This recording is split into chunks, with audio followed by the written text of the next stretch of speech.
সুপ্রিয় শিক্ষার্থী বন্ধুরা, আশা করি তোমরা সকলে ভালো আছো, সুস্থ আছো। Study tips A to Z চ্যানেলের পক্ষ থেকে আজকে তোমাদের জন্য থাকছে জুনিয়র বৃত্তি পরীক্ষা বিষয়ে কিছু জরুরি নির্দেশনা। ভিডিওটি শেষ পর্যন্ত দেখার অনুরোধ করছি। এই ভিডিওতে এমন কিছু জরুরি নির্দেশনা তুলে ধরা হয়েছে যা তোমাদের জন্য অনেক বেশি গুরুত্বপূর্ণ। অবশ্যই ভিডিওটি পূর্ণ মনোযোগের সাথে শেষ পর্যন্ত দেখো। এখন এসো আমরা জরুরি নির্দেশনাগুলো মনোযোগের সাথে দেখে নিই। প্রথমেই একে আছে জুনিয়র বৃত্তি পরীক্ষা 2025-এর সব পরীক্ষার্থী অষ্টম শ্রেণীর পূর্ণাঙ্গ পাঠ্যসূচি অনুযায়ী বাংলা, ইংরেজি, গণিত বিষয়ে পূর্ণ নম্বর 100 ও পূর্ণ সময় 3 ঘন্টা এবং বিজ্ঞান, বাংলাদেশ ও বিশ্ব পরিচয় 50+50 নম্বরে 1 ঘন্টা 30 মিনিট প্লাস 1 ঘন্টা 30 মিনিট সময়ে অংশগ্রহণ করবে। সকাল 10টায় পরীক্ষা শুরু হবে। 2. পরীক্ষা শুরুর 7 দিন আগে ট্রেজারিতে বা খানা লকারের ট্রাঙ্কে রক্ষিত প্রশ্নপত্রের প্যাকেটের সঙ্গে প্রশ্নপত্রের বিবরণী তালিকা ঠিকভাবে যাচাই করতে হবে। প্রশ্নপত্রের প্যাকেট যাচাইয়ের সময় সংশ্লিষ্ট ট্রেজারি অফিসার, উপজেলা নির্বাহী অফিসার, কেন্দ্রের সচিব ও পরীক্ষা পরিচালনা কমিটির সদস্যরা অবশ্যই উপস্থিত থাকবেন। 3.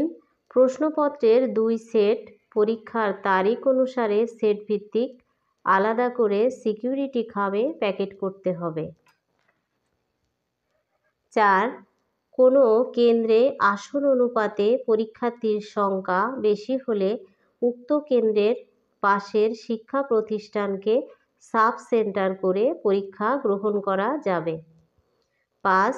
প্রশ্নপত্রের প্যাকেট যাচাইয়ের দিনে সংশ্লিষ্ট ব্যক্তিদের উপস্থিতিতে তারিখ ভিত্তিক প্রশ্নপত্রের প্যাকেট সাজিয়ে সিকিউরিটি খামের গাম লাগাতে হবে। পরে কার্টুন টেপে যথাযথভাবে মুড়িয়ে নিতে হবে এবং সিকিউরিটি খামের উপর পরীক্ষার তারিখ, বিষয় কোড ও সেট কোড অবশ্যই লিখতে হবে। এ বিষয়ে কোনো রকম ভুল বা ত্রুটি পরিলক্ষিত হলে তা কেন্দ্রের সচিবের দায়িত্বে অবহেলা বলে গণ্য হবে। 6. ট্রেজারি থেকে পরীক্ষার দিনগুলোয় ট্রেজারি অফিসারের কাছ থেকে ওই দিনের প্রশ্নপত্রের সিকিউরিটি খাম 2 সেট গ্রহণ করতে হবে। 7. অত্যন্ত সতর্কতার সঙ্গে থানা বা ট্রেজারি থেকে পুলিশ প্রহরাসহ প্রশ্নপত্রের প্যাকেট, সিকিউরিটি খাম কেন্দ্রে আনতে হবে। 8. প্রশ্নপত্র ব্যবহারের SMS মোতাবেক সেট ব্যবহার করতে হবে এবং SMS পাওয়ার পর প্রশ্নপত্রের প্যাকেট খুলতে হবে। অব্যবহৃত সেটের প্রশ্নপত্রের খাম অক্ষত অবস্থায় উপজেলা কমিটির কাছে জমা দিতে হবে। উপজেলা কমিটি জেলা কমিটির কাছে জমা দিবে। 9. কেন্দ্রের সচিব ব্যতীত অন্য কেউ মুঠোফোন বা ইলেকট্রনিক্স ডিভাইস নিয়ে কেন্দ্রে প্রবেশ করতে পারবেন না। ছবি তোলা যায় না এমন মুঠোফোন কেন্দ্রের সচিব ব্যবহার করতে পারবেন। 10. প্রতি 20 জন পরীক্ষার্থীর জন্য একজন কক্ষ পরিদর্শক পরীক্ষা কক্ষে দায়িত্ব পালন করবেন এবং প্রতিটি কক্ষে কমপক্ষে 2 জন করে দায়িত্ব পালন করবেন। 11. পরীক্ষার্থীর আসন ব্যবস্থা কমপক্ষে 3 ফুট দূরত্ব বজায় রেখে করতে হবে। 12. পরীক্ষা শুরুর 30 মিনিট আগে পরীক্ষার্থীকে পরীক্ষা কক্ষে অবশ্যই প্রবেশ করানোর ব্যবস্থা করতে হবে।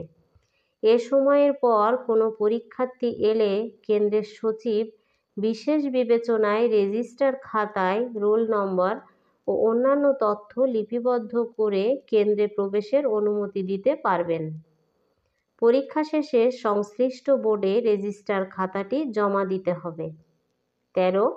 পরীক্ষা শুরুর আগে পরীক্ষা কেন্দ্রের বাইরে পরীক্ষার্থী, অভিভাবক বা অন্য কেউ যাতে বিশৃঙ্খলা সৃষ্টি করতে না পারে সে ব্যাপারে কার্যকর ব্যবস্থা গ্রহণ করতে হবে। প্রয়োজনে হ্যান্ড মাইক ব্যবহার করতে হবে। সম্ভব হলে সিসিটিভি ক্যামেরা স্থাপন করতে হবে। 14. কেন্দ্রের সচিবেরা তার কেন্দ্রের আওতাভুক্ত বিদ্যালয়ের প্রবেশপত্র নিজ নিজ বোর্ডের ওয়েবসাইট থেকে ডাউনলোড করে প্রিন্ট করবেন এবং দ্রুততম সময়ে প্রবেশপত্র প্রতিটি বিদ্যালয়ের প্রধানের কাছে হস্তান্তর নিশ্চিত করবেন। 15. পরীক্ষার্থীর প্রবেশপত্রে কোনো ভুল বা ত্রুটি থাকলে তা অবশ্যই প্রবেশপত্র গ্রহণের ও কর্মদিবসের মধ্যে শিক্ষা বোর্ডের সংশ্লিষ্ট শাখা থেকে সংশোধন করতে হবে। 16. ত্রুটিপূর্ণ উত্তরপত্র পরীক্ষার্থীদের কাছে সরবরাহ করা যাবে না। 17. পরীক্ষার্থীর হাজিরা শিটে উপস্থিতির স্বাক্ষর নিতে হবে। কোনো পরীক্ষার্থী অনুপস্থিত থাকলে নির্দিষ্ট তারিখ ও বিষয় লাল কালি দ্বারা অনুপস্থিত লিখে দিতে হবে। 18. নির্দিষ্ট তারিখে পরীক্ষার সময়সূচি মোতাবেক পরীক্ষা নিতে হবে। উত্তরপত্রের প্যাকেটে উপজেলা কমিটির কাছে বস্তায় সিলগালা করা অবস্থায় পৌঁছাতে হবে। 19. পরীক্ষার প্রশ্নপত্র উত্তরপত্র পরিবহন কাজে পুলিশের সংশ্লিষ্টতা থাকতে হবে। 20. বিষয় অনুসারে 50টি করে উত্তরপত্র করুগেটেড শিটে প্যাকেট করতে হবে। 21.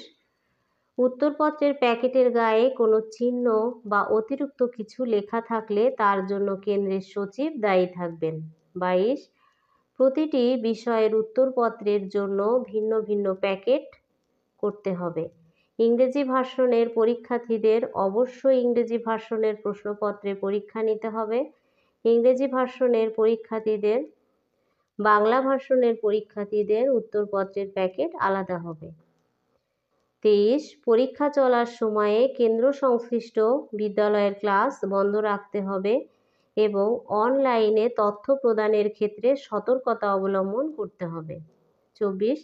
বোর্ডের অনুমোদিত ক্যালকুলেটর ব্যতীত অন্য কোনো ক্যালকুলেটর ব্যবহার করা যাবে না। এই হলো তোমাদের বৃত্তি পরীক্ষা সম্পর্কে জরুরি নির্দেশনা। তোমরা অবশ্যই মনে রাখবে, এখানে বোর্ড অনুমোদিত ক্যালকুলেটর ছাড়া অন্য ক্যালকুলেটর ব্যবহার করতে দিবে না।